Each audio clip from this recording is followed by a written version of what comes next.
Pagpalang araw po sa inyo lahat. Nandito naman po ang Hiwaga ng Pangasinan na magbabagi naman po ng karunungan din po.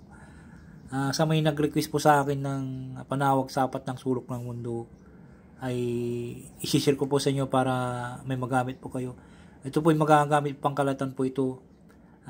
Kung halimbawa po ay hingi po kayo ng kailangan po sa Diyos ang mangkapangyarihan sa lahat, sana po ay humingi rin po kayo sa panawag ng apat na sulok ng mundo para paratingin niya po ang yung mga kailangan po. At lahat po na mga gagamitin niyo po kung gagamot po kayo, ay babanggitin niyo po ito ang apat na sulok ng mundo. Kasi ito po ay namburuan pong panggipinsa sa ating katawan sa lahat mga bagay-bagay, sa masasama na mga elemento, espiritu, lahat po dyan na masasama ay kanya po yung supilin po. Napaka-importante po itong apat na sulok ng mundo na magagamit po. Kahit magtatawas po kayo man po ay kailangan pong gamitin nyo po ito na panawag sa apat ng sulok ng mundo para gabayan po kayo at sigurado pong ikakasi po sa inyo mga ginagamit nyo mga orasyon o mga bagay-bagay na inyong kailangan po at kahilingan po. Sana ko bago ko po umpisan po ay shoutout po sa inyo lahat at sana ay nasa mabuti po kayong kalagayan sa araw-araw, mula sa sakit, at ingat-ingat po tayo lagi sa pang-araw-araw ating ginagawa at marunong po tayong tumulong, makapangubaba sa isa't isa, magtulungan at magbigayan po para kasihan po tayo ng ating Diyos ang makapangyarihan sa lahat. Nandito naman po ang Hiwaga ng Pangasinan na magbabagi po ng karunungan din po na pagkakalog ko po sa inyo lahat na aking makakaya po. Sana po tulong po na sa mga taong may mabait na kalooban po, pakitulong po sa inyo lahat. Hindi ko po kayo pinipursige po dito sa Hiwaga ng Pangasinan kung maniwala po kayo hindi. Nasa sa inyo na yan po. Ang mga mahihilig lamang po dito ay talagang maniniwala po kasi subok na nila po na nagagamit nila po. Isishare ko po sa inyo para may kasi may nag-request po sa akin ng apat na sulok ng mundo, kaya ipagkakalog ko po sa inyo lahat. Ito po yung pangkalatan po magagamit po kahit saan po kayo pumunta, kahit nasa kagipitan po kayo, usalin nyo lamang po ito at isunod nyo po yung kailangan nyo po na ipagkalong po sana na iligtas mo kami, ililigtas po kayo ng apat na sulok ng mundo. Ito po ang pangalan po ng apat na sulok ng mundo ay elementong hangin, elementong apoy, elementong tubig, elementong lupa, Sanctum Lucam, Sanctum Marcum, Sanctum Joannem, Sanctum Matium po. Yan po ang apat na sulok ng mundo. Sanctum Lucam, Sanctum Marcum, Sanctum Joannem, Sanctum Marcum po, Matium.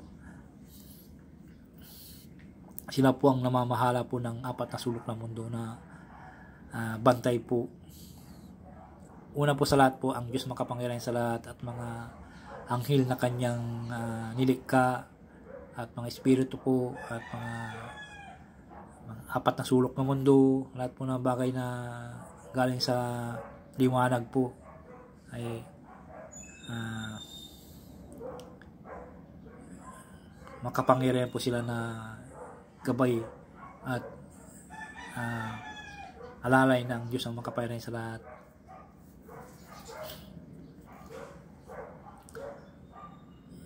Nandito na yung request mo, bro.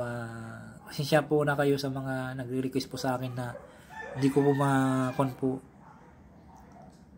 Hintayin nyo lamang po, basta tumutok lamang po kayo dito sa Hiwaga ng Pangasinan, ipakakalog po sa inyo lahat. Maraming salamat po sa pag-unawa po niyo at pagkaintindi po.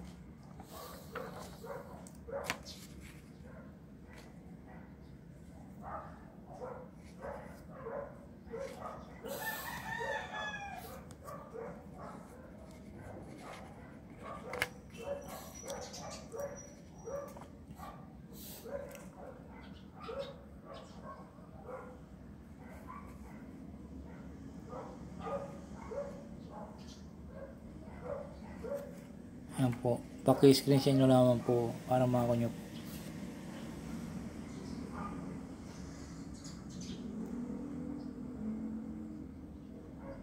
Opo. Ang panawag ng apat ng sulong mundo ay napaka-importante po sa atin kung nag-aaral po tayo spiritual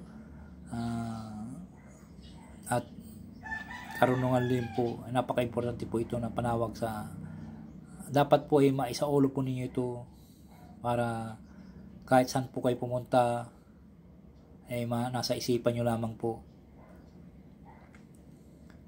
Ito po ay the best po na panawag sa apat na sulok mundo. At humiling po kayo sa kanila. Narito pang orasyon po. Usalin lamang po sa isipan at ihip po sa dibdib ng pakrus o ihip po sa tubig inumin po. Narito pong panawag po.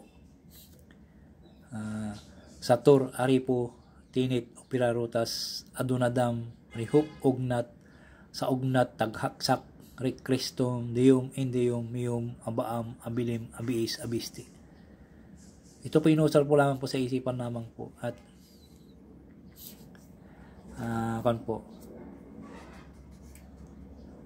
ulitin ko po ulit sa Sator, Aripo, Tinit, Pirarutas, Adunadam, Rihup, Ugnat, sa Ugnat, Taghaksak, Kristum, Deum, Indium, Mium, Abaam, Abilim, Abis, Abisti. At usalin po sa isip ay ihip po sa dibdib ng pakros o sa tubig inumin po. Yan lamang po ang aking babangi po ngayon at sana po ipakitulong po, ipakisubscribe po, palike and share po. Hiwaga ng Pangasinan po. At pakipalo na rin po ang aking Facebook page po, Hiwaga ng Pangasinan po. Maraming salamat po sa inyo lahat.